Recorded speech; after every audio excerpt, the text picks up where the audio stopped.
To trim the excess material, use the hot water to heat just the edges that need trimming. Be careful reheating too much of the splint since you risk losing the shape of the splint. Dry the splint, then trim along your marks. Also, you can heat the edges of the top of the splint so you can round the corners and get rid of any sharp ends. At the same time, you can use your fingers to smooth and curl away any sharp edges along the length of the splint. Running the splint under cold water will help speed the cooling and hardening process. At the notch conjunctions, make sure that the two ends of the splint material stick together.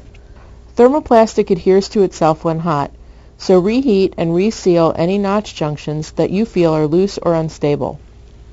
A heat gun is often used to soften the splint at precise points. You can also use a heat gun to soften small, tight areas such as corners. The heat gun is useful anytime you have an area that is too oddly shaped or too small to heat easily in hot water.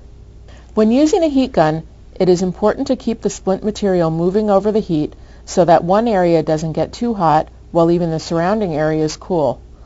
Also, you can turn the splint over and heat it from the inside. If the area that you are trying to heat is very small, use the tongs to hold the splint to avoid burning your fingers. The next step is to attach the straps. Attach the strapping material proximally and distally to the carpus. Another strap can be used over the foot area if required. Determine the length of the space that you want to cover with the strapping material. Then trim it and round the edges so there are no sharp corners. In order to increase the adhesive quality of the strapping material, use the heat gun to heat both the adhesive side of the strap and the area on the splint where it is going to be applied. Be careful not to overheat the strapping material or the splint since both can melt with excessive heat.